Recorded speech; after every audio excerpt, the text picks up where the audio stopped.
É isso aí, Bitcoinheiros! Estamos aqui com Yuri Vilas Boas, desenvolvedor aí, criador, idealizador, né? Criador do Formosa, que é uma melhoria do BIP39 para uma nova forma da gente armazenar nossas seeds. Tem um vídeo aqui no canal que eu postei recentemente, dando uma olhada no projeto, no site formosadefense.com. É bem interessante, é a minha, né, exploração como ameríndio cibernético, alguém, né, robista olhando o site, tentando, né, entender ele, e eu achei bastante interessante, né, achei bem legal, uma maneira aí, uma nova forma para o pessoal pensar aí em senhas fortes e memoráveis, né, essa é a proposta. Bem-vindo, Yuri. Perfeito. Muito obrigado, Dove. Desculpa, o companheiro ali está com o Bitcoinheiros ali, desculpa, não. É o Ivan. Ivan. Sem problema. Olá, Dove. Olá, Ivan. Olá, uma saudação especial à cara audiência ali dos Bitcoinheiros e um abraço particular para o meu coautor, André. É um cara mais low profile, resolveu não aparecer aqui, né? Mas, enfim, ele deu uma das ideias ali, componentes formosos ali que realmente merece o título de coautor, né? E o nome dele consta no projeto ali, né? Tá ali no projeto do GitHub, para quem quiser ver e contratar e tal, interagir, tá ali lá, né? Isso. Perfeito. Maravilha. Yuri, eu já tenho uma primeira pergunta, porque acho legal a gente voltar um pouco atrás e entender o que é essa tal de BIP39 e por que ela foi criada, e entender se ela faz parte do protocolo Bitcoin ou não faz parte, por que faz, por que não faz. Mas antes disso, seria legal conhecer um pouco de você, né? Como você caiu no Bitcoin, qual é a tua história, o que você quiser contar para o pessoal poder ter um pouco mais de contexto aí. Perfeitamente. Eu sou formado em matemática no bacharel, depois eu segui para ciência da computação, certo? E comecei profissionalmente ali como programador e a minha carreira acabou convergindo para segurança da informação, certo? A característica principal que me levou para isso foi eu gostar muito de abstração matemática, de interdisciplinaridade e de aplicação prática, tá? Então, uma das coisas, o fascinante a respeito da segurança da informação é justamente isso, é que ele é altamente interdisciplinar e ele dá aplicações altamente práticas que a sua avó entende, que a sua avó usa, entende, qualquer pessoa usa, para coisas muito abstratas. E realmente isso acabou me sugando, assim, eu estou bastante satisfeito ali com essa convergência, né, e da segurança da informação, acabei realmente convergindo mais para o Bitcoin mesmo, né? O que realmente tem uma tecnologia com uma vocação, né, claramente libertária, assim, então realmente eu agora estou nessa ali, né? Eu trabalhei ali 4 anos e meio para uma empresa canadense, no período, né, período no qual eu acabei, foi quando eu produzi ali o Formosa, certo?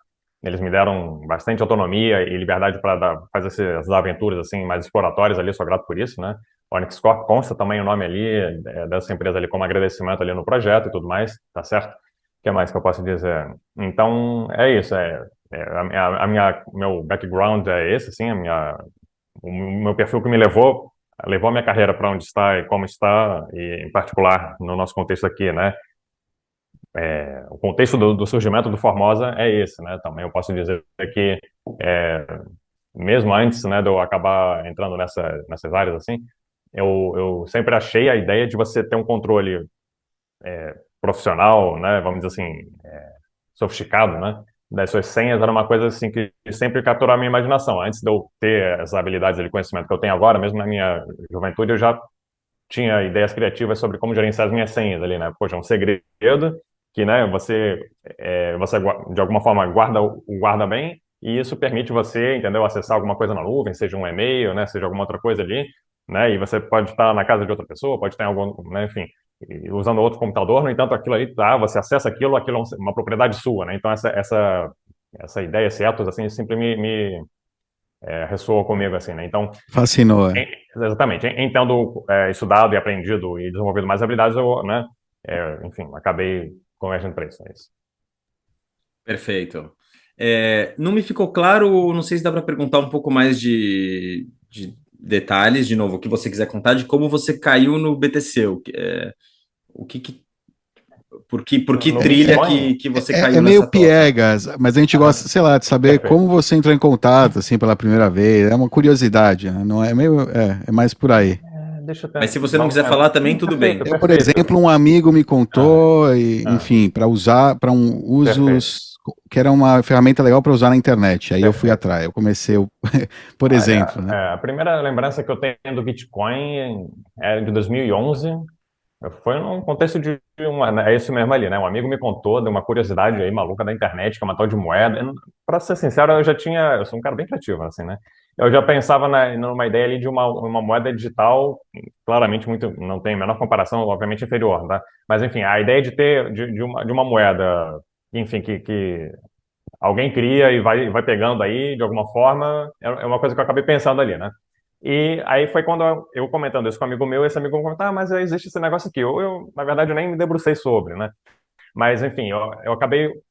A outra lembrança um pouco mais recente que eu tenho disso é de 2013, né? 2013, se eu não me engano, foi o primeiro halving, né? Então, obviamente que o nível de atenção, né, e como é que fala, e buzz, né, que surge em torno do assunto ali costuma dar picos ali nos halvings, né? Então, novamente, chegou 2013, eu lembro de ter, né, começado a ouvir falar mais e novamente, coincidência ou não, eu lembro que pensamentos ali criativos ali a respeito de o que poderia ser uma moeda digital na internet, enfim, é, tive outros ali, né? Enfim, né?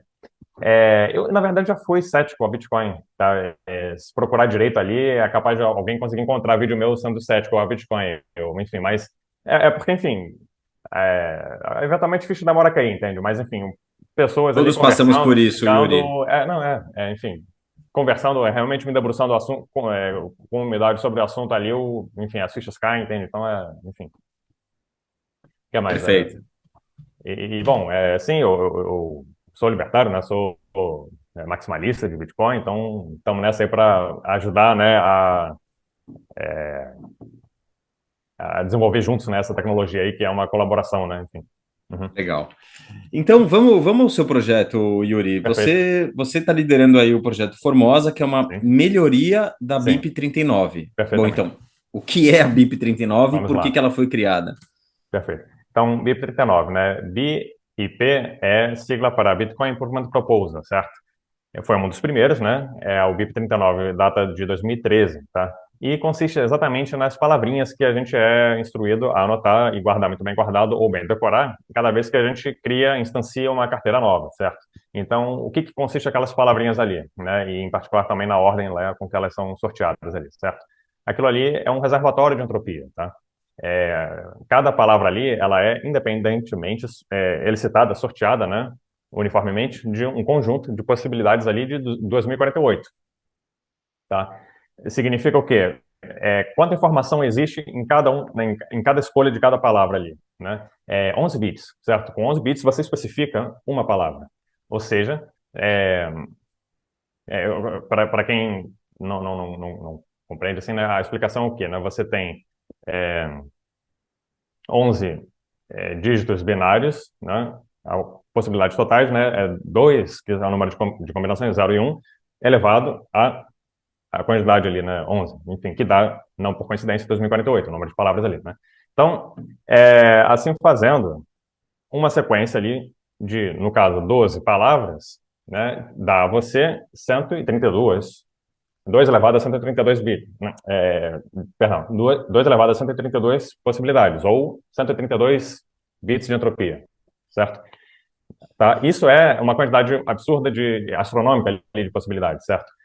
Isso está no padrão de tamanho de chave de 128 bits, certo? E mais 4 de checksum. O que é o checksum? É equivalente, no caso ali, tá, dos últimos dígitos de um documento, que costumam vir depois de um tracinho, né, de um hífen, de uma barra ali, né? E é uma redundância feita para você conferir, né? Então, o BIP 39 estipulou isso, estipulou um formato ali mais humano para você mnemonizar, você decorar ali de forma, uma memória mais humanizada ali, mais fácil para o cérebro humano, né? E estipulou, né, em particular também, a questão dos bits de checksum.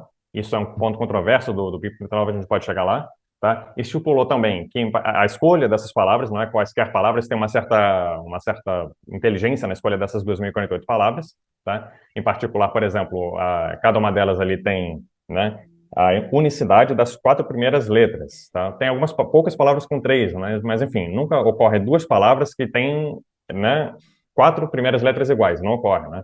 Tá? Isso ajuda para você ter, por exemplo, ali um autocomplete, né, uma coisa assim também.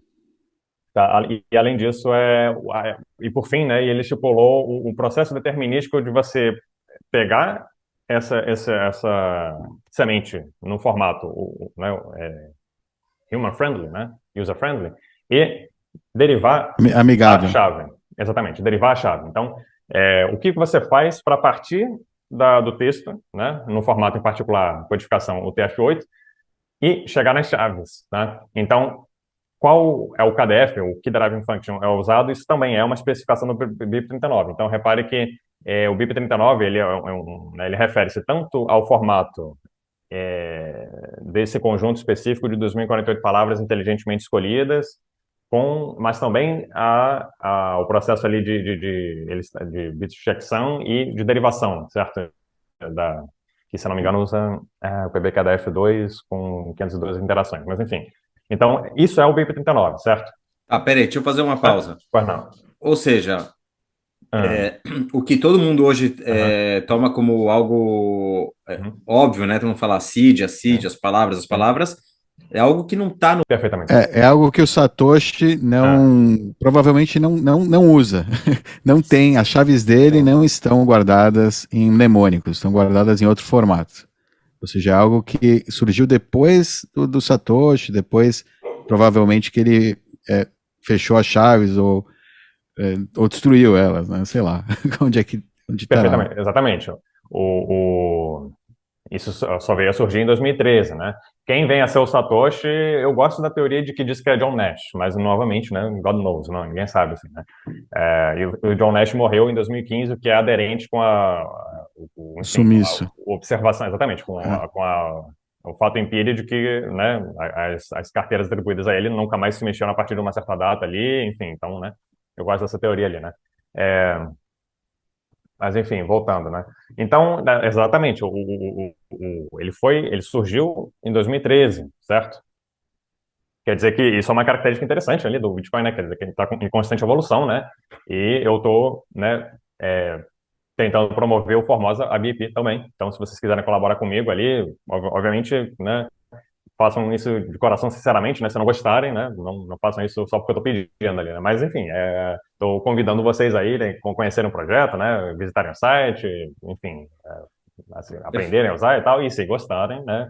Dá uma chilada ali no Twitter, ali na hashtag Formosa for VIP, né? Dá uns satoshinhos ali na campanha do Geyser que eu lancei, enfim, etc, né?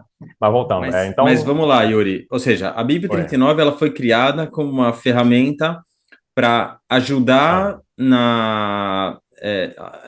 os indivíduos a guardarem as suas chaves privadas, né? Porque antes era uma sequência enorme de letras e números e as pessoas não tinham como guardar de uma maneira mais eficiente, digamos assim, né? Para tempos depois poderem recuperar.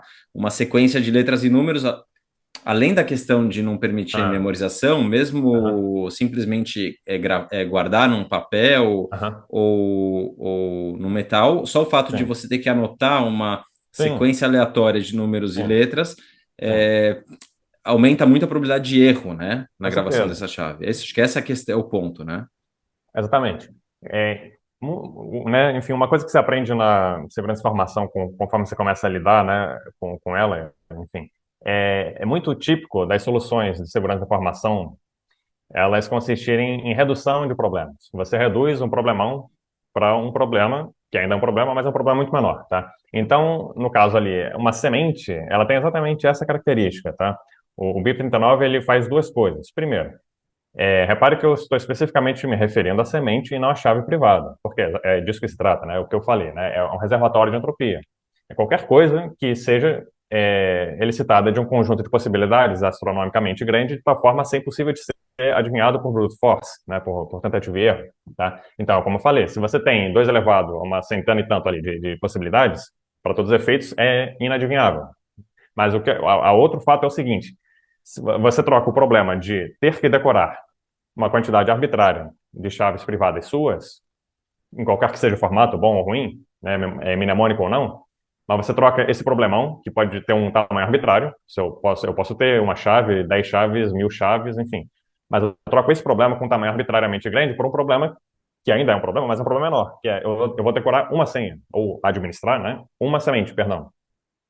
Tá? Então, novamente, o fato de você derivar, né, chaves a partir de um processo que, obviamente, tem que ser bem escrito em pedra, né, para não haver ambiguidade, não haver esquecimento do processo em si, né. Então, ok, você especifica esse certo processo, né, e a partir dessa semente, que aí você, né, essa sim você gerencia ou bem decora, né, você acrescentando apenas como é que fala, um path, né, que é o mais intuitivo possível, uma etiqueta, né, bastante determinística, clara né, enfim, fora de não obscura, não tem nada de obscura ali.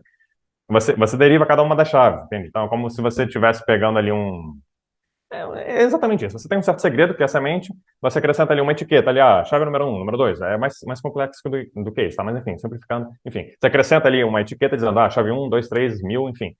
E aí você passa por esse processo de derivação, que é caótico, porém determinístico, para obter cada uma das chaves privadas. A partir da chave privada você obtém a pública, a partir da chave pública você obtém o endereço. Né? É isso. O pessoal, a gente chama de chave privada a nossa seed, né? Que na verdade é uma.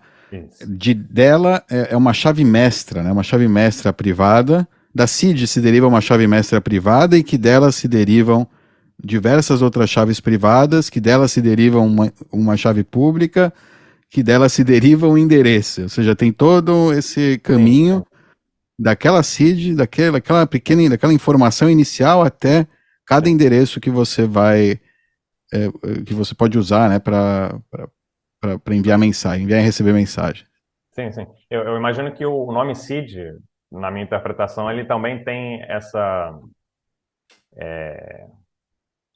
interpretação, né, de você imaginar que é um processo de derivação que é semelhante a uma árvore, né? É o ponto de partida de uma árvore, né? Ou seja, árvore no sentido de grafo, né? De ter muitos ramos. Você deriva um certo ramo ali, enfim, e as folhas seriam as chaves privadas, seria isso, né? Enfim. Perfeito. Uhum. Só uma questão ainda antes de entrar na Formosa, que é o seguinte, é uma questão até que eu nunca me debrucei, né? Pode ser que você também não se tenha debruçado, mas por que algo como o BIP 39, por que é um BIP, né? Por que algo que eu vejo como completamente fora de Bitcoin Core, e que pode ou não ser implementado por algumas wallets, é uma proposta dentro do esquema de aprovação de alterações de Bitcoin, não é? Porque é que está dentro e não está fora? Né? Não sei. Fica assim um pouco essa dúvida. Parece meio fora, né? Parece uma camada bem longe do core. Bom, o que eu posso dizer a respeito, obrigado pela pergunta, Becas, é o seguinte. De fato, não existe nada, absolutamente nada a respeito do BIP 39 e For That Matter. Não existe nada a respeito do Formosa que impeça de ser usado fora do contexto do Bitcoin. Perfeitamente. Você pode, eu faço isso exatamente, tá? Você pode usar, né, o BIP 39 como uma senha mestra do seu gerenciador de senha. É um excelente formato, né, de senha, ponto final. Agora, para que você usa essa senha é contigo aí, entendeu? Aí o que eu posso dizer? Sim, então o BIP 39 não existe nada que o amarre, né? Que amarre ele especificamente, necessariamente ao Bitcoin, tá? Bom, se você me pergunta, eu acho que é adequado, tá? Considerar tanto o BIP 39, e óbvio que eu sou suspeito para falar, mas enfim, né? O Formosa também como o BIP, tá? Ele, na minha opinião, ele melhora a experiência de uso do Bitcoin, facilita, entende? Então, novamente, não existe. O BIP 39 ele não é algo que rode nos mineradores, ele é algo que roda offline na carteira de cada usuário. No entanto, enfim, sendo verdade como que ele facilita né, a experiência de uso, certo? Ele provê ali essa propriedade ali de você reduzir um problemão arbitrariamente grande para um probleminha, que ainda tem a vantagem mnemônica em si, de você estar facilitando a memorização, então sim, e a transcrição, né, também. Então, nesse sentido, eu reputo como adequado, assim, né? é meio que não é só para o core, né? Ali tem bips que são informacionais também, que não tem nenhuma, não vão ser implementados, né? E nem nada se espera que seja implementado no core, são propostas e mapas, né? Como o Yuri falou, algo que esteja escrito em pedra, né? Esteja num repositório importante para que os desenvolvedores de carteiras possam referenciar, né? Possam chegar facilmente a essa informação e implementar nos clientes, né? Nas pontas. Querem então entrar na parte específica da alteração do Formosa em relação ao BIP 39 o Ivan é que é o cara que não nos deixa às vezes andar rápido demais. Não, acho que é um bom momento sim, e acho que o detalhe está em entender o que falta ou o que não é tão bom na BIP 39 que a Formosa pretende melhorar. Perfeito. Então, o que acontece? O Formosa, essencialmente, em uma frase, tá? Ele faz tudo que o Formosa... Perdão, o Formosa faz tudo que o BIP39 faz. E ele faz melhor. Então, todas as propriedades que o BIP39 tem, o Formosa tem. Tem bits de checksum? Tem. Usa o mesmo processo de derivação? Usa.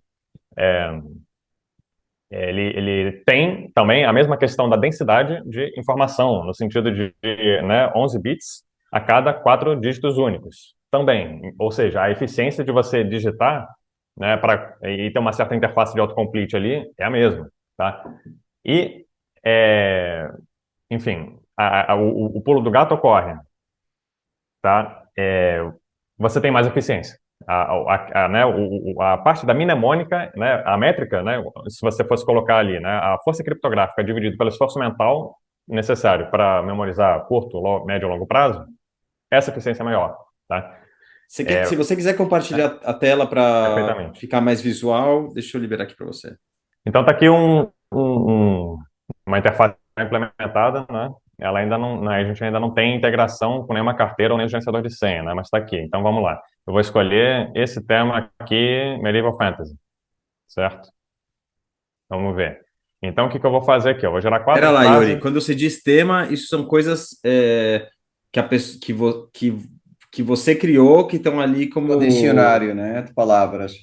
Exatamente, é como se fosse o dicionários diferentes do BIP39. O BIP39 ele tem um dicionário standard ali em inglês, tem algumas outras línguas ali que já está publicado no próprio, enfim, projeto ali do GitHub de Formosa, né? E se você for lá, né, enfim, se você for aqui no GitHub do BIP39, ele vai te instruir a estar criando aqui outros temas, enfim. E outras línguas, quer ver? Será que eu acho aqui o francês? Inclusive, é curioso. É curioso que Word List, pronto, aqui, ó. Ele dá dicas ali, como você faz, né? Por exemplo, aqui ele vai dizer ali a parte das 4 primeiras letras, aqui em algum lugar ele vai falar isso aqui, né? Tá. Mas enfim, Mas então o que acontece? Então, cada um desses sistemas aqui, ele tá... Ou seja, é um outro dicionário de palavras, é um outro conjunto de palavras. Exatamente, não é bem dicionário porque, novamente, né, enfim, eu prefiro chamar de tema porque, né, refere-se à criação de frases, né? Não, as palavras não estão mais soltas, esse é o grande pulo do gato. É diferença. A estrutura de uma word list BIP39 é simplesmente uma lista de palavras, de 1 a 2048, de 0 a 2047, né? Mas no índice lá. Mas, e aqui nos temas do Formosa, tem lá adjetivos, sujeitos, pronomes, né? Tem temas, né, diferentes e palavras relacionadas ao tema, né? Tanto o tema, por exemplo, medieval, vão ser verbos medievais, né, e coisas do estilo relacionados a, né, o uso de armas medievais, e os sujeitos vão ser armas, lordes e personagens do estilo. E ao invés de, né, derivar aí no processo do BIP39, né, ao invés de conseguir só uma lista de palavras aleatórias, tem um pouco mais de relação, né, entre as palavras. Mas são palavras igualmente aleatórias, né, escolhidas de acordo com a entropia inicial, né? Isso. Então, vamos lá, né? É melhor gerando logo aqui, né? No BIP39 original, a seleção de cada uma palavra é um processo independente, certo? Cada uma palavra é selecionada independente de qualquer outra. Então, não existe nenhuma estrutura, nem semântica, nem sintática. São palavras soltas ali. É incumbência do usuário formar uma imagem mental, né, enfim, que ele caiba ali, Inventar. para memorizar, para se apegar a ela, né? Tá? Esse processo é facilitado no Formosa. Essa é a grande contribuição, certo? Eu posso dizer também que a gente pode dizer, né, que o Formosa é uma expansão do BIP 39, porque, novamente, ele funciona como um caso particular. Tá? É como se o BIP 39 fosse tornado um caso particular do Formosa, né? Da mesma forma, ele é como se fosse um tema de palavras soltas, beleza, né? Então, da mesma forma, ele recai, né? Tá certo? Mas vamos voltar aqui, né? É, é, vamos gerar aqui, a gente vê aqui. Então, novamente, 4 frases, tá? Formosa. Isso tem o mesmo nível de força criptográfica que 12 palavras do BIP39. Porque o que acontece? Você tem 60. Você começa com um verbo, são 32 verbos distintos.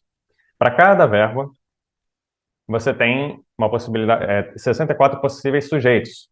Aí o que acontece? No caso, esse tema ele é feito de uma certa forma com que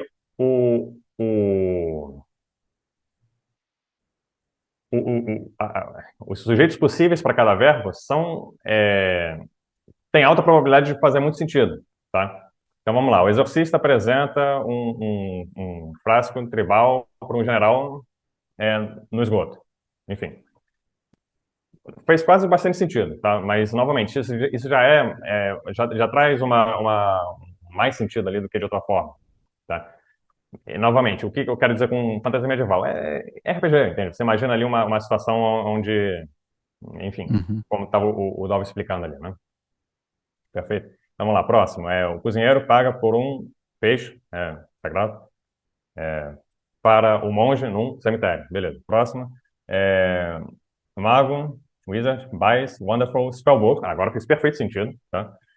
De um scholar, né? De um escolástico no paraíso. Ok, perfeito sentido. Perfeito sentido, tá? Novamente, o exorcista, por coincidência, confia uma semente saborosa para um mago numa pirâmide. Também faz perfeito sentido, entendeu? Novamente, então o que acontece? No momento que ele escolhe aqui trust, ele vai a lista de sujeitos possíveis do verbo trust vai tender a ter coisas mais intelectuais. Vai ter personagens mais intelectuais do que, por exemplo, entende? Dificilmente teria um ogro aqui, provavelmente não tem. O ogro não está na lista do trust, tá? Entende a ideia? Aí, beleza. Sim, sim. Eu fico, digamos, eu fico curioso, ou para mim é difícil entender como que isso não diminui a entropia. Me dá a impressão, como não conhecedor do tema, das probabilidades, Perfeito. me daria a impressão Perfeito. de que isso diminui a entropia. Perfeito. Eu já chego lá, rapidão. Mas aí o que acontece? Aí, beleza, você tem o exorcista. Semente, né? Ela deve ter ganhado pontos ali no sentido de ser alguma coisa que tem um sentido, como é que fala? Figurar, ela tem ela tá num bloco de memória de coisas mais figuradas. É diferente, por exemplo, sei lá, de uma pedra, sei lá. Enfim, é uma origem ali, né? Então tem um aspecto místico ali. Beleza. Além disso, né? Existem muitas sementes comestíveis, entende? Então, novamente, entre os adjetivos possíveis, né, a lista de adjetivos possíveis para semente está adjetivos ligados à alimentação. Então, taste, oily, enfim, qual outro que tem ali? Sour, sweet, deve ter também. Salty, sweet, sour. Etc. Tá, exatamente. Rot, enfim, podre, enfim, coisa mais ali, né? Esses adjetivos ali ligados à alimentação vão estar na lista de possibilidades da semente. Tá? Aí, beleza, novamente. O Coringa, né? Que é o segundo sujeito ali, que pode ser tanto objeto indireto, como também genitivo enfim. Uhum. Ele é determinado pelo sujeito, tá? E, finalmente, o lugar é determinado pelo genitivo, pelo wildcard aqui, pelo Coringa, tá? Novamente, pirâmide é um lugar que ele ganha pontos ali na característica semântica de ser místico, né? Então, novamente, o wizard é adequado para pirâmide, também por causa disso, né?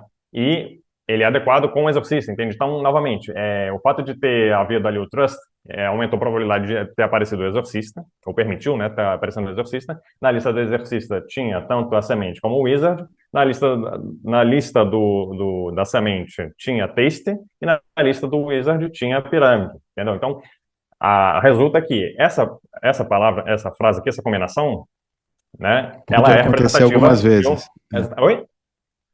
Ela tem alta probabilidade de repetição, digamos, em comparação Ah.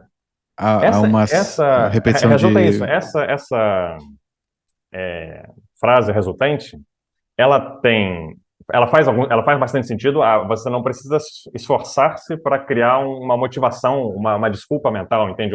Para que essa frase faça uma imagem aceitável, enfim, memorável na sua cabeça. Ela meio que já vem pronta, já faz um sentido que você pode meio que acreditar nela, assim, certo? Que tem uma imagem com lógica interna ali, não é? Eu tô falando externa, né? Com uma verossimilhança interna ali, né? Certo? Aí, novamente, para responder a pergunta do Ivan. Mas a entropia está sendo observada. Essa frase aqui, como qualquer outra ali, ela tem cada uma delas 33, cada uma delas ali tem 33 bits de entropia. Por quê? Novamente, você tem 32 possibilidades para o verbo. Isso são 5 bits. Cada verbo tem uma sublista de 64 sujeitos possíveis. Isso são 6 bits. Cada sujeito tem a sua sublista de objetos possíveis. São 64, mais 6 bits. Cada objeto tem a sua sublista de adjetivos possíveis. 32, mais 5 bits. Além disso, cada sujeito também tem a sua sublista de wildcards possíveis. 64 para cada um. Tudo isso é para cada um, tá entendendo, gente? O arquivo JSON resultante que determina tudo isso, todas as sublistas de todo mundo, é um arquivo JSON de respeito ali, é uma coisa de alguns megas ali, tá? Para cada tema, no caso. Ao invés de 2.048 linhas, são 25 mil linhas. Esse eu acho que é o menor que eu encontrei, umas 25 mil linhas, sim, negócio assim. Exatamente, é um arquivo já mais de respeito ali, né? Enfim, eu vou só concluir aqui para não fazer uma digressão, né? Enfim, para concluir, né, cada wildcard vai ter a sua sublista, por fim, né, de lugares possíveis. São 32, dá 5 bits. Aí o que acontece? 6 mais 5. Isso. Mais 5, mais 6. Mais 6, mais 5 vai dar 33. Bingo. Então aí você tem 33 multiplicado por 4, tá? É o equivalente de você ter, no caso, é a mesma coisa que você vai ter aqui no BIP 39, 128, né? 132, que são 128 mais 4, né? Okay. Esses 4 são os 4 de Jackson, sacou? Que é exatamente o que você tem no BIP 39, entende? Então, novamente, obrigado pela pergunta, mas é exatamente isso que está sendo observado, tá? Sem perda de entropia, e todas as propriedades são mantidas, inclusive a parte da enfim, bits de Jackson, densidade ali de entropia por dígitos únicos. Então, repara que a primeira linha é exatamente isso. Você tem os dois primeiros dígitos de cada termo, não palavra, porque você tem termos com mais de uma palavra aqui, né? A concatenação dos dois primeiros letras de cada um dos termos. Isso ocorre aqui. Tá ali, 1, 2, 1, 2, 1, 2, você... O que acontece? Você pode, inclusive para efeitos de memória muscular, se você quiser decorar isso ao longo do tempo, e praticar isso, por exemplo, se for sua senha mestra do seu gênero senha, certo? E você eventualmente digitar isso todo dia. Vai chegar um ponto que você vai ter isso na sua memória muscular, entendeu? Você vai digitar isso, não vai estar nem pensando nas frases direito aqui, você vai no automático ali, certo? Para efeitos de aquisição de memória muscular, essa densidade também é importante, porque você quer que o total de memória muscular que você tem que adquirir com o tempo seja o menor possível. Então, quanto maior a densidade de informação por dígito, melhor. E você quer isso, né? Então, isso também está sendo exatamente obtido no mesmo patamar do BIP39, porque são 11 bits a cada 4 dígitos. Mais precisamente, né, você tem o quê? 33, que é uma frase inteira, dando 12, né? Porque, novamente, 2 para cada, sendo que você tem 6 palavras. Então, repara que tudo batido ali, né? Tudo certinho. Tá?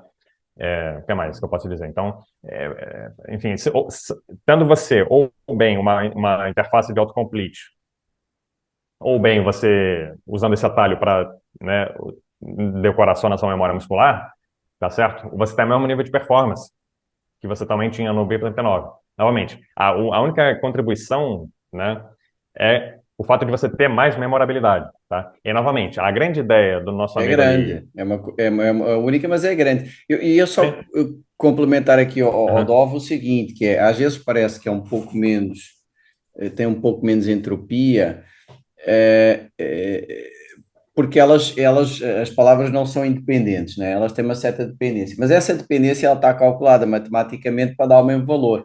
O porquê, Dove? Porque, na verdade, você, em vez de pôr 12 palavras independentes, você tem, sei lá, eu nem contei, né? Mas tem, em vez de 12 independentes, você tem 30 com algum grau de dependência. Mas o número de palavras é muito maior para exatamente manter a mesma entropia, só que é mais fácil de memorizar, né? Por exemplo, aqui, pelo que você disse, isto seria equivalente a 12 palavras, né? Isto que Uhum. está aqui, que estamos aqui vendo. Então, ó, 1, 2, É. 3, 4, 5, São 24, 6. né? São Porque... 6 São palavras 24, é o por dobro. frase. É o É, dobro. É o Portanto, em vez dobro. de você ter 12 100% independentes, tem 24 com algum grau Não, qual é? de dependência, mas é. calculado para manter exatamente os mesmos 11 bits no final. Exatamente, porque o que acontece, né? Você tem 6 palavras por frase. Metade, 3, vão ter 6 bits. A outra metade são 5 bits. Então, em média, você tem 5 bits e meio. Multiplicado pelo dobro de palavras, né, que é 6 ao invés de 3, você tem, né, 5,5 multiplicado ali por 24, vai dar exatamente ali, né, a mesma coisa do que, né, 11 por 12. Então, enfim, uma coisa cancela a outra ali, né? Perfeitamente uma coisa junto com a outra. Porque, né, repare, se você passa de uma lista ali de 2048 para sublistas que tem metade 32 e metade 64, né? Que é o equivalente ali, né, respectivamente a 32 e 6, desculpa, 5 e 6 bits. É isso. Ô, Yuri, Exato. eu tenho uma dúvida. Pode falar. Eu tô pensando, eu gostei muito da ideia, estou pensando aqui Obrigado. nas aplicabilidades, e para mim fica claro quando é um caso, por exemplo, de uma carteira hot, uma carteira, um aplicativo no celular, porque o próprio código ali ajuda a selecionar e fazer a correlação dessas palavras para gerar uma frase que seja mais memorável. Eu vou chegar onde eu quero chegar, vai ficar mais claro. Estou pensando para um caso de uma carteira fria, né? Que eu queira gerar minha seed completamente offline, usando, por exemplo, aquele método do seed picker, né? Que você imprime as palavrinhas, bota Uhum. num saco plástico, enfim, num balde, onde você quiser, e vai selecionando aos poucos. Aí já não consegue criar essa correlação, né? Então, ou seja, estaria o projeto da Formosa dedicado exclusivamente ou principalmente a carteiras que fossem geradas online? Não, não, Porque, veja você, essa GUI que você está vendo aqui, ela é offline, não tem nada de online. Não, Essa- Yuri, deixa-me responder e você me Aham, corrige se eu estiver respondendo errado. pois não. Dá para fazer a mesma coisa com o papelzinho com estas frases. Ivan, você tem um saco de verbos, um saco de sujeitos, né? entendi. É um pouco mais. Preparar Dá a um sessão vai ser trabalho mais 10 vezes complexo, maior. Dá um mas trabalho é 10 vezes possível. maior. Mas dá para fazer offline e com o papelzinho também. Deixa eu colocar o seguinte coisa aqui, novamente, sortear palavrinhas no saco, isso não satisfaz completamente nem o BIP 39, tá? Porque o que acontece? Novamente, no BIP 39, você... Ixi, o Dov vai cair da cadeira agora. Hã? Não, porque o processo ele também tem dado, ele entra, não é só não é esse seed picker, você pega um número, é verdade, não é a palavrinha não daria certo, tá? Você pega um Hum, número, aí depois você ainda faz um cálculo ah, com uma jogada de dado. Então aí que vem a hum, entropia. Você sorteio mais posso. número num dado e aí dá a entropia final. Porque olha só, no caso do BIP 39, como também no Formosa, você tem a questão do cálculo do checksum. E eu falei lá no início ali, eu aproveito o gancho para explicar agora. O checksum do BIP 39, e por consequência também do Formosa, é um ponto de crítica, né, do BIP 39, portanto, de ambos ali, né? Que vem a ser o Uhum. seguinte, os críticos do BIP 39 eles afirmam o seguinte: não é bom que você dependa, que você tenha um componente ali do BIP39 sendo o checksum necessariamente requerendo, entendeu, um dispositivo para ser calculado. Seria bom, dizem eles, né, os críticos, que você pudesse calcular esse checksum na mão, porque aí você poderia fazer entende, uma geração de semente É completamente no verdade, papel e sim. caneta. Aí como é que seria? Ah, um saquinho? Pode ser, tá? Mas é um pouco mais sofisticado. Por exemplo, você tem uma quantidade redonda em binário de entropia, certo? O que que você pode pegar e fazer? Pega dados, como é que fala? Octaédricos e tetraédricos, né? Por quê? Aí você rola um dado de 8 ou de 4, isso vai dar uma quantidade redonda de bits, certo? Então você, por exemplo, ali, né? Você quer quantos bits? Você quer, né, 132, beleza. Ok, na verdade, né, são 128 bits, e você, a partir desses 128, calcula um certo hash, que é seu ponto da crítica, né, para obter os outros quatro. Esses outros quatro são determinísticos, dado os 128 primeiros, que é o tal dos últimos dígitos do seu documento ali, certo? É uma redundânciazinha, que é para você verificar se você não houve erro de transcrição, para isso que serve, entendeu? Então, beleza, aí você vai rolando ali os dados de 8 ou de 4, até produzir ali o equivalente a 128 bits. Depois você dá um jeito de calcular, pegar esses 128 bits e calcular os 4 que faltam para chegar no 132. Produziu isso?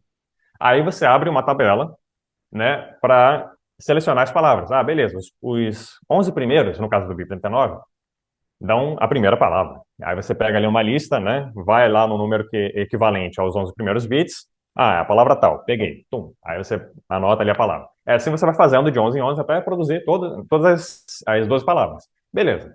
No caso do Formosa, também daria para fazer isso. Você rola o dado muitas vezes para gerar 128 bits no total, né? Calcula os 4 seguintes. Novamente, o ponto da crítica, né? Infelizmente é muito difícil calcular um SHA-256 ali, que é o hash usado ali para isso, né? Na mão, mas enfim, se você faz isso, enfim, de alguma forma, beleza. Pega e calcula os 4 próximos. Aí você produziu 132 no total. Usa esses 132 como? Ao invés de ter uma tabela só, por exemplo, de uma página lá para caber os 128, 2048 palavras, você vai ter meio que um caderninho ali, né? Porque são várias tabelas. Novamente, cada palavra tem a sua sublista de possibilidades. E é por isso que, enfim, vai ser meio que uma brochurazinha ali, entende? Vai ser um tabelão ali que você tem que ficar abrindo na página certa ali, consultando no índice lá. Daria, mas enfim, aí você ele cita uma por uma ali, né? Todas as palavras, né? E aí, beleza, aí você faria, né, essa forma ali completamente sem dispositivo. Mas por que isso, né? Novamente, é um pouco de chapéu de alumínio ali, né?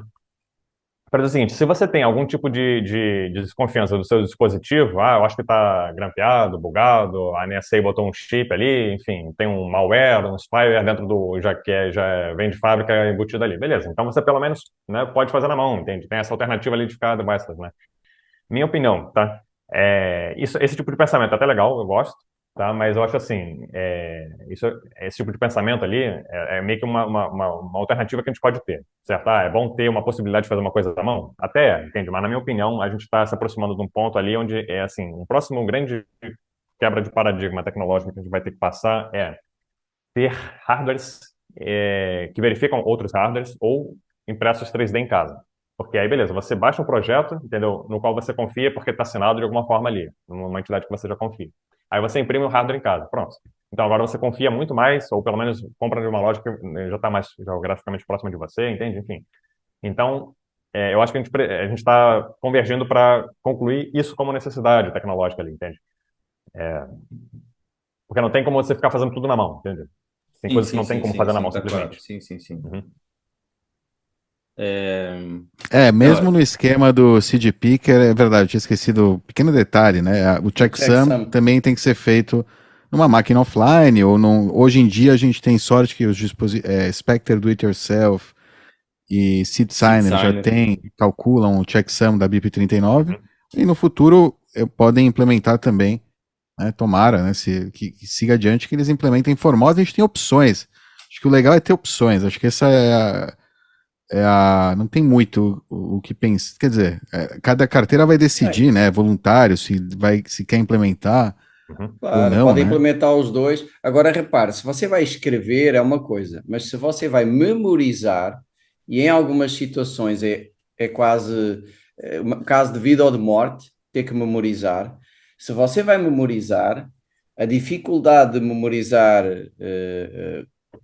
4 frases é infinitamente menor, que façam sentido, né? É Uhum, sim. infinitamente menor do que memorizar 12 palavras soltas, hein? Sim, Então, exatamente. isto pode salvar a vida de pessoas. Eu penso, pessoal que, sei lá, que está numa guerra, tem que fugir, não Sim. pode levar nada escrito.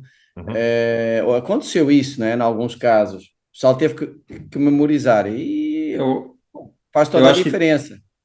sim, sim. Não, eu acho que tem os dois lados também, né? Não querendo ser chato, mas tentando ser advogado do diabo aqui, Uhum.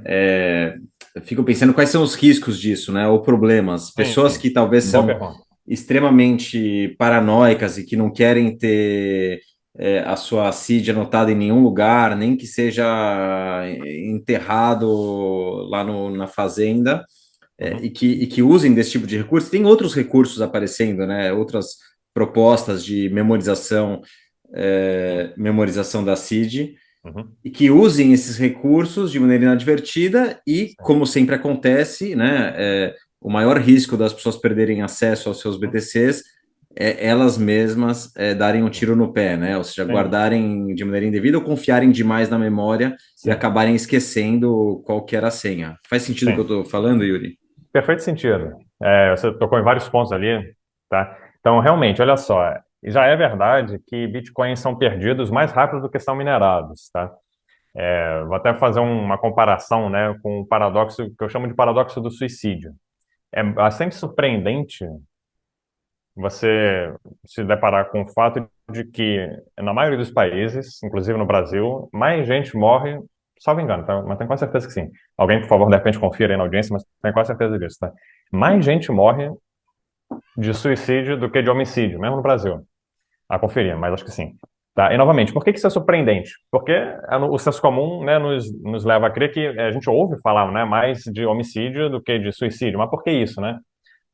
Se um amigo, um parente seu comete suicídio, certo? Você fica triste e você até sente uma certa sentimento de culpa e vergonha, né? Porque você, entre aspas, né? Desculpa, né? Eu não quero acusar ninguém, obviamente, disso, mas enfim, você sente o sentimento de que, pô, você falhou como amigo, como parente de, né, de estar dando a esse indivíduo ali que se doou um motivo, uma alegria de viver e tal, né? E de impedi-lo ali, dissuadi-lo de se suicidar, né? Então, isso acomete culpa, né? Te dá culpa ali, um sentimento de vergonha e tristeza, entende? E são sentimentos enfim, circunstâncias que não te levam a comentar esse assunto demais. Você fica na sua ali, envergonhado, triste, culpado, né? E não tende a repercutir esse assunto. Agora, o contrário acontece com o homicídio, né? Se um amigo, um parente seu é vítima de homicídio, né? Você quer reparação, você quer justiça, você quer achar o culpado, punição e tal. E são circunstâncias e sentimentos que te levam a repercutir o assunto. Produzir notícia, produzir, enfim, né? Repercussões e tal, né?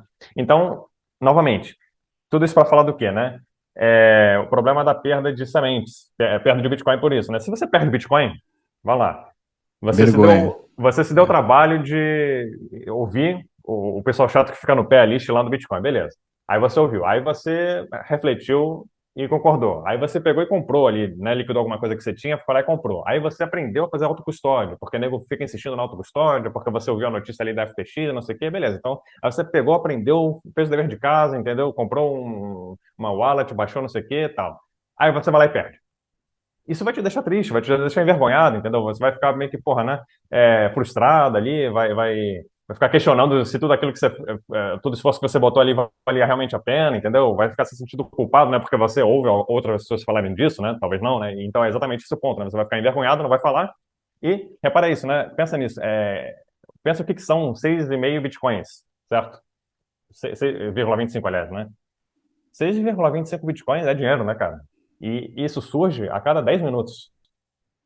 Agora, pensa o que é perder isso.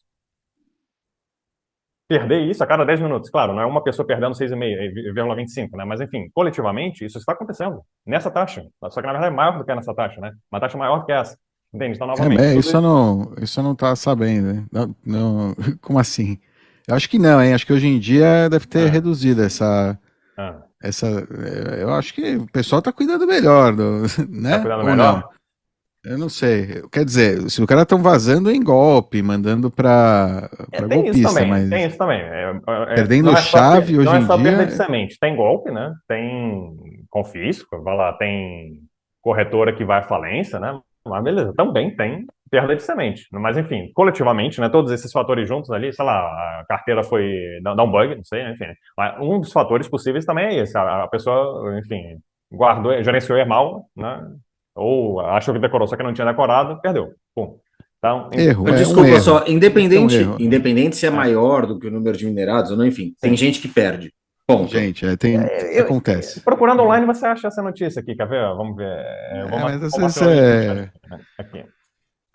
Enfim, a conferir, tá, pessoal? Então, enfim, se for tem que sobre conferir notícia bem. aí, se for fake news, alguém me avisa aí, confere, checa ali. Eu mandei o link ali no chat, tá certo? Mas, enfim, o ponto é, É fake news, com somando certeza.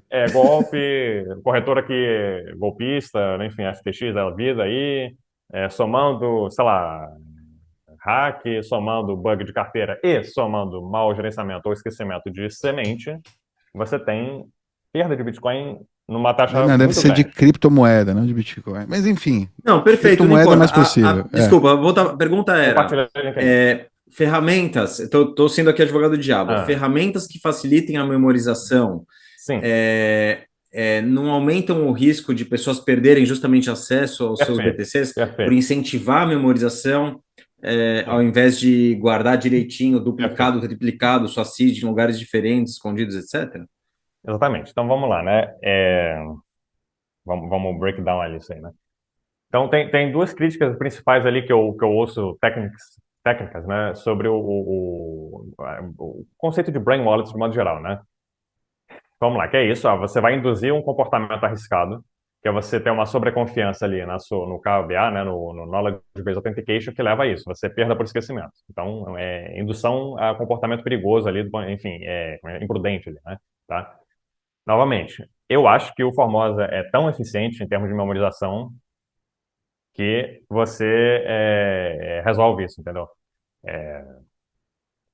O ganho de eficiência dessa ferramenta ele se dá mais na parte quando você passa a ter de fato uma quantidade real de palavras. Porque se você compara uma frase isolada do Formosa com o equivalente do BIP39, que são só três, meio que fica pau a pau, a verdade é essa, tá? Porque você vai ter 6 palavras no Formosa de um lado contra 3 do outro, entendeu? Meio que dá pau a pau, sabe? Se você vai um contra um ali, tá? Que é, né, 11, né, 33 bits de um lado e de outro. Ok, agora, o Formosa dá de lavada no BIP39 a partir do momento que você tem 4 frases de um lado contra 12 palavras do outro. Por que que acontece? O fato de você ter 12 palavras é muita combinação de ordem possível. Certo? Não, 12 fatorial, né? Enfim, é, então, aí dá de lavada, entendeu? Se você faz realmente o experimento, não, eu vou tentar decorar 12 palavras gerar ali, né, qualquer lugar ali, 12 palavras do BIP 39. Aí tu vai lá e faz o experimento ali, você em casa ali, tenta decorar, beleza. Aí você baixa ali o meu projeto no GitHub, gera, entendeu? 4 frases ali do Formosa do seu tema preferido. Tenta decorar. Vai ver que é muito mais fácil, tá? Porque, novamente, a cada componente ali você sabe o que você está procurando. A primeira palavra é um sujeito, depois vem um verbo, conjugado pelo sujeito. Depois vem um objeto com adjetivo. Você sabe exatamente pelo que você está procurando. No BIP39, pode ser qualquer coisa. Entendeu? Você E não sabe a ordem que vai. acho Hã? que a recomendação mesmo de você, Yuri, não Ah, utilizem o Formosa e tentem ah. memorizar e não anotem mais a sua seed, né? Acho que é uma coisa e a outra. Anote sua seed Deixa eu. e utilize esse Ok. recurso caso você Aham. precise, né? A minha recomendação é a seguinte: olha só. É, use um bom gerenciador de senha. E você encontra vários ali open source enfim, online ali para baixar. Até tem um Bitwarden. Você pode fazer, se você tiver um mínimo de treinamento ali de transformação, você cria o seu com ferramentas ali já meio que padrão, entende? Já um zip encriptado. Pronto, já serve, entendeu? Tem VeraCrypt, enfim, você pode usar, enfim, CryAvast, enfim, coisas que não é nem especificamente para gerenciamento de senha, mas que você pode usar nesse sentido ali, né? Tá? Enfim, então use um bom gerenciador de senha e se, em particular, você for o tipo da pessoa que trabalha com um computador, que abre todo dia, ou pelo menos vai lá, uma vez por semana, vai lá, tá? Você, cada vez que você for usar o seu dispositivo, você usar a sua senha mestra, isso já naturalmente vai forçar você a memorizar, tá certo? Em particular, tá? Novamente, isso já entra um pouco na questão do subjetivo e do pessoal, tá? Mas assim, eu já passei vários meses, tá? Sem revisitar a minha senha mestra, porque eu me dei ao luxo, né, de colocar uma camada ali de PBA, né, Possession Based Authentication, ou seja, eu gravo ali a minha senha mestra num dispositivo externo, certo? Salvo ali de alguma forma ali, beleza. E aí fico usando desse jeito, sem ter que eu mesmo estar entrando ali. Ok. E, tá, passei meses sem revisitar. E aí voltou meses ali, depois eu, sem problema nenhum, na memória muscular, peguei e entrei a senha, entendeu? Com acerto ali na primeira tentativa, tá? Então, o que acontece? Mas, novamente, eu só me permiti fazer isso depois de já ter usado ali também por muitos meses, entende? Então, novamente, e uma outra coisa que talvez, sei lá, convenha dizer, eu sou pianista amador, então, enfim, memória muscular dos dedos ali é uma coisa que meio que faz parte ali do, né, eu tenho esse treinamento um pouco mais especializado ali, né? Mas, enfim, o que Aham. que eu posso dizer a respeito de o quão prudente ou não pode ser isso, tá? Eu pretendo desenvolver na sequência, tá, uma feature, né, que eu acho que é bastante aderente, e, novamente, eu estou prometendo isso ali na campanha Geyser, tá, que eu estou lançando ali a respeito desse assunto mesmo ali, o que eu estou chamando de assistente de memorização, tá? Então, veja você, existem ferramentinhas ali, por exemplo, que quem gosta de estudar autodidaticamente usa, tá? Por exemplo, Anki, tá? É exatamente isso que o nome diz ali, é um assistente de memorização, é um programinha ali, tá certo? Que ele te dá um deck de cartas, de coisas que você quer memorizar, por exemplo, se você está estudando uma língua, entendeu? Você anota o vocabulário nesse deck ali. Aí, na frente das cartas virtuais ali, né? Você tem uma palavra na sua língua nativa, no verso você tem a tradução, ou vice-versa, entendeu? Na língua que você está estudando, tá? Então, aí, o que que acontece? Esse programinha, ele vai mostrando as cartas para você, né? E você tem que adivinhar, ou lembrar-se, né? Do que está no verso dela ali, né? E no que você lembra ou falha em tentar lembrar, você também é convidado a dizer com qual nível de facilidade você lembrou ou não conseguiu lembrar-se, né?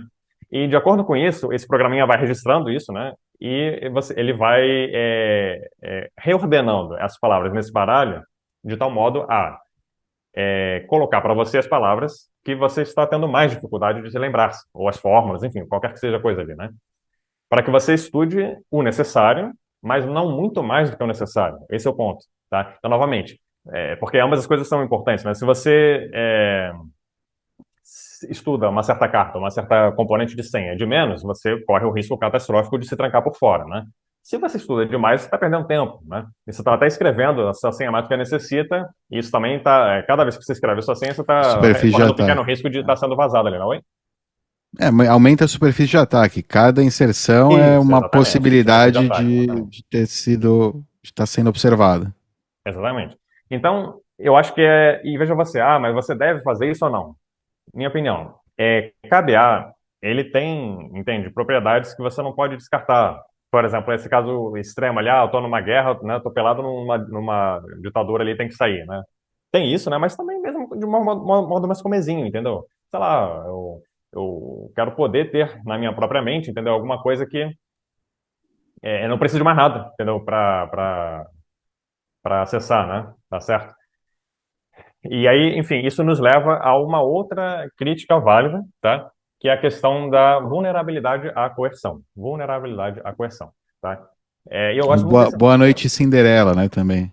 Ou coisas do estilo. Ah, isso é uma boa também, né? Porque realmente... Não, não, Alguém comentou no exatamente. vídeo ontem, por isso que eu tô É comentando, observável, é observável. É Giovanni. uma, é uma droga que deixa você mais sugestionável, né? Isso é É, uma... que É uma mas aí eu falei pra ele, a minha resposta foi, ó, que remotamente, ah, não, isso, a mente não é hackeável, né, remotamente. Fisicamente, qualquer exatamente. senha. Qualquer senha é hackeável, né? Ou seja, se deu Boa Noite Cinderela, não importa tipo, onde você tem guardado a senha é hackeável, onde não existe, né? Ou seja, se você Sim. se tem acesso ao físico, à Aham. pessoa e coerção, Sim. aí é Sim. toda a senha, na cabeça ou não, Sim. na cabeça você pode, pelo menos como o Renatão fala, né? O Renato Uhum. 38, você pode decidir não compartilhar, né? Se tem fisicamente, aí fica mais Uhum. difícil de. Perfeito. Mas deixa eu desenvolver um pouco mais, por favor. Que seria o seguinte aqui, né? Existe sim, e isso tem que ser admitido, né? A partir do momento que você intensifica ali o KBA, você realmente se torna mais vulnerável à coerção, né? Para todos os efeitos, você está aumentando a disponibilidade da certa informação secreta, porque agora está no seu cérebro, o seu dispositivo mais disponível que você tem, né? Está literalmente, né, acessível com você cada vez que você está acordado, está ali acessível, né? Ou mesmo quando não está, está subconsciente, mas enfim, né? Está ali acessível, né? O mais disponível possível. E é, então, por exemplo, se o seu esquema de segurança, por exemplo, né, você deixar por exemplo, eu tenho uma carteira multi-assinatura, tá? Uma chave tá, digamos, num dispositivo que está na minha casa, a outra chave está na casa do meu melhor amigo, a outra chave está na casa, num banco, não sei, ou na casa dos meus pais, entendeu? Então, beleza, isso dificulta a coerção. Para todos os efeitos, sim, né? Porque agora você tornou o seu efeito final, que é a multi-assinatura, menos disponível para você, mas também tornou menos disponível para o adversário.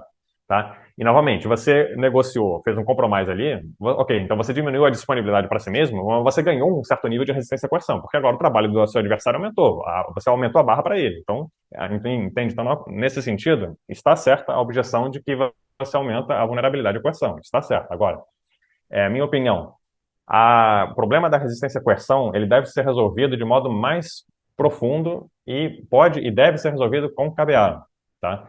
Eu posso elaborar por quê. Olha só.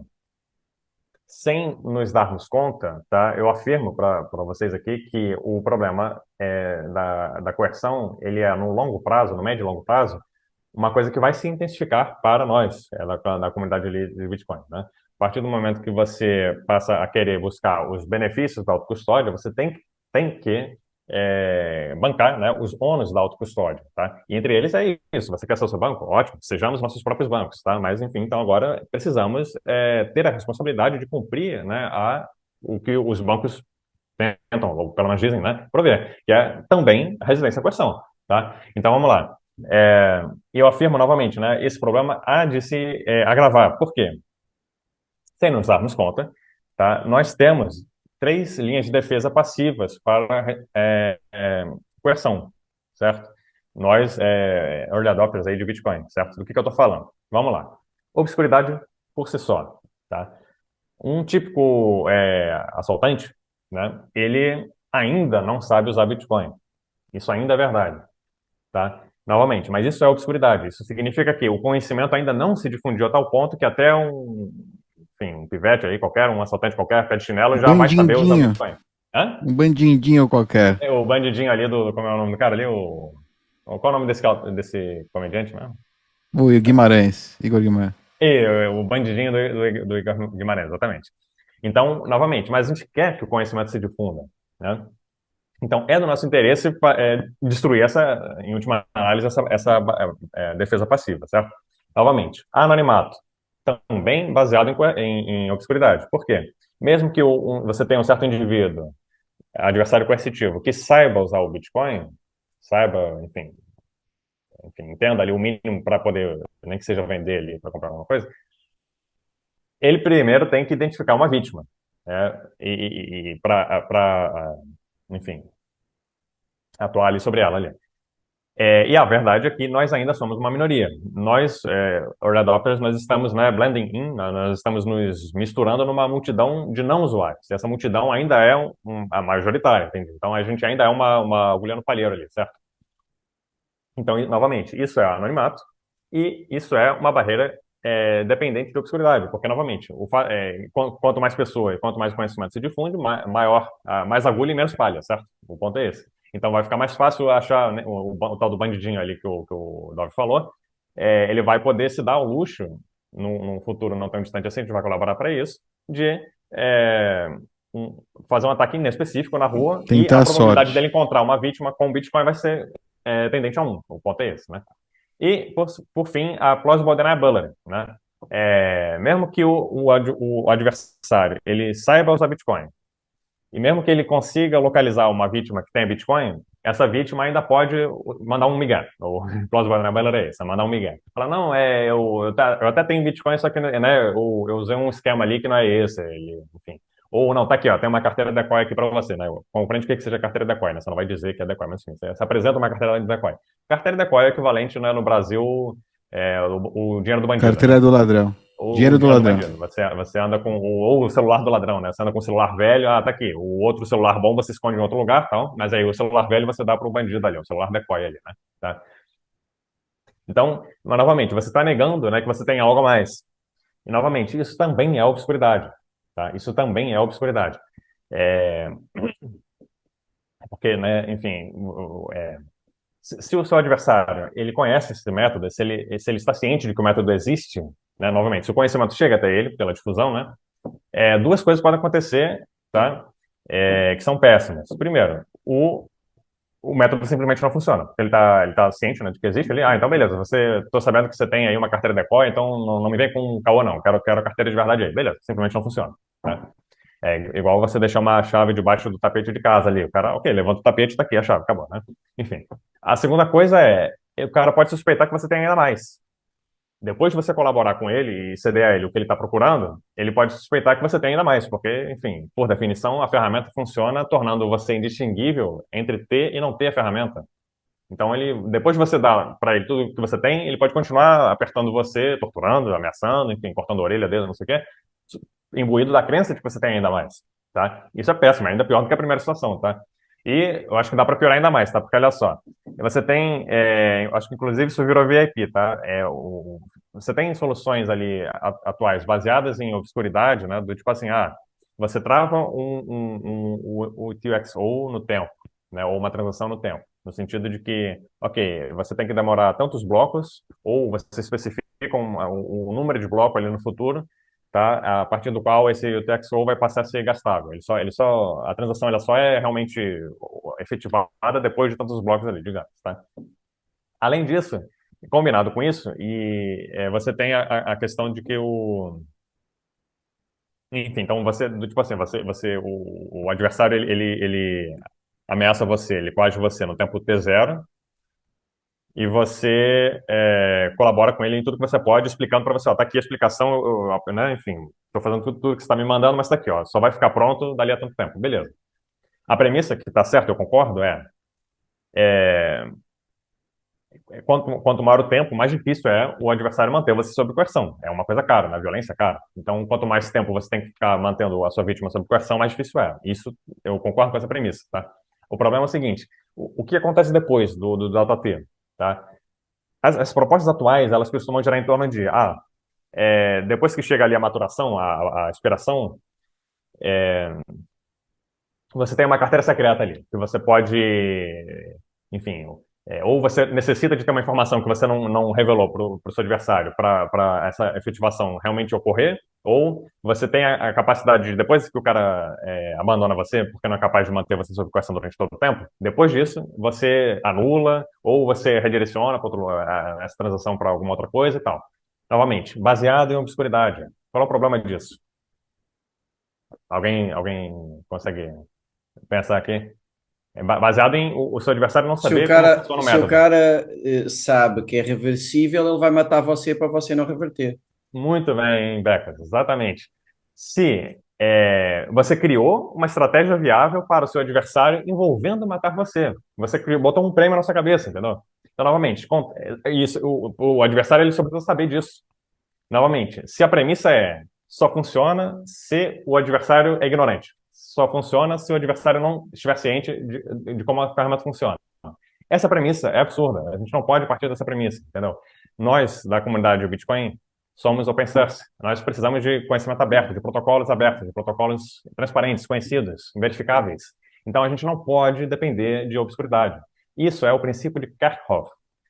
A única outra coisa que a gente tem garantida em segurança da informação. Tudo mais é conjectural. P diferente de NP é conjectural. A gente suspeita isso, a gente assume isso, mas não é matematicamente garantido ainda, tá?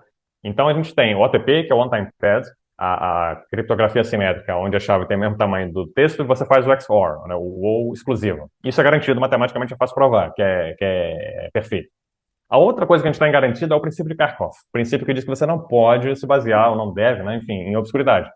Para não ser tão rigoroso, vamos lá, vamos ser precisos e ter a nuance certa aqui, né? Obscuridade, vamos lá. Eu aceito, né, e valido, né, e concordo com a obscuridade como uma camada extra. Como uma camada extra, entendeu? Por cima de outras coisas, ok. tá? Porque, novamente, você não precisa... Se você perde aquilo, você não é uma perda catastrófica. Aí, ok. Entende? Aí, ok. Mas se o seu mundo acaba, se o conhecimento se difunde, isso não é um bom patamar, isso não é um bom paradigma. O mundo não pode acabar se o conhecimento se difundir. Porque, né, guess what? O conhecimento se difunde, você não pode evitar isso. A nossa premissa é essa, tá? Então, e para nossa audiência aqui, eu antecipo em primeira mão, eu estou trabalhando nisso. Eu estou propondo aí uma startup. Já tem um parceiro aí de primeiríssima qualidade, o Giacomo Zucco, aqui, é Itália também. Enfim, a gente está a ponto de criar aí uma startup provendo esse serviço de resistência à coerção, tá? Não vou dar detalhes ainda porque são cartas que, pelo menos no momento, estou holding near my chest, né? Mas, enfim, um mecanismo de resistência à coerção e, novamente, com autocustódia, certo? E não obscura. Então, enfim. E, novamente, uma quarta propriedade ali bastante também interessante de você, e difícil, né, desafiador de colocar, é como você monetiza isso, mas sim, a gente pensou num jeito ali, tá? E, bom... Exato, não é fácil. Mas eu Que bom, que estava legal, boa pensando, notícia. Obrigado. eu adorei esta discussão, hein? É super interessante e quase que parece que até que sai um pouco do tema, mas é espetacular. É um tema bem interessante. Uma só que eu estava pensando, que talvez junta um pouquinho esses problemas que você disse, e eu não estou vendo assim tanto o ataque, é um time lock, tipo, você mesmo querendo, você não consegue movimentar. Não é que você movimenta hoje e amanhã possa cancelar, que aí o cara mata você, né? Mas você não pode movimentar hoje. Você vai ter que esperar 6 meses para poder movimentar. O pulo do gato, vamos lá. A primeira premissa está certa, eu concordo com ela. O time lock, com essa premissa, faz sentido. Quanto maior esse delta T, mais difícil é você manter o indivíduo sob coerção. A questão é, o que acontece depois do delta T? Esse é o pulo do gato, né? Então, rufem os tambores ali, eu estou fazendo um cliffhanger aí, né? Exatamente o que acontece depois de delta T, né? É isso aí por enquanto, tá? Vou fazer um suspense aí, tá? Novamente, acho que é um motivo aí para estar sendo convidado aí para quando eu finalmente revelar isso, a gente vai revelar isso, tá? A gente vai estar sendo convidado aí, certo, Já Doc? está convidado. Eu Aí, só fiquei beleza. com uma dúvida, por que não falamos de multisig até agora? Perfeito. O multisig, ele é uma forma também, né? Porque, vamos lá, você está né, aumentando a barra ali, né? Você está aumentando o nível de requerimento. Beleza, então, se você precisa de 2 alvos, 3 alvos, N alvos, ao invés de só um, claro, você aumentou então, beleza. Dificuldade, né, exponencial. Então, beleza, vamos fazer o seguinte, né? Vou eu, meu amigo que está em outro lugar, meu outro amigo que está em outro lugar, ou enfim, N amigos ali. Enfim, Uma rede aí de indivíduos. MGN, né? Enfim, bota ali MGN. Beleza, então agora você precisa fazer M coerções, M de Maria, ao invés de uma só. Ok, então isso está certo. Agora, porém, você tem um trade-off, né? Para obter esse benefício, agora cada vez que você quiser mexer naquilo ali, você vai ter que conversar com M menos um amigos. E novamente, você já introduziu ali um risco de traição, enfim, novamente, é válido, isso está certo, isso realmente dificulta a coerção, mas novamente, vem com um preço, tá? E o que a gente está propondo enfim, melhora essa barganha, né, entre conveniência e segurança, nesse sentido. Mas é um bom princípio, ou seja, Tá certo. deixe longe de quem você não quer que tenha acesso aos seus BTCs, o tão longe, deixe tão longe de você o quão longe você quer que um atacante não esteja longe Sim, sim. dos seus satoshinhos, né?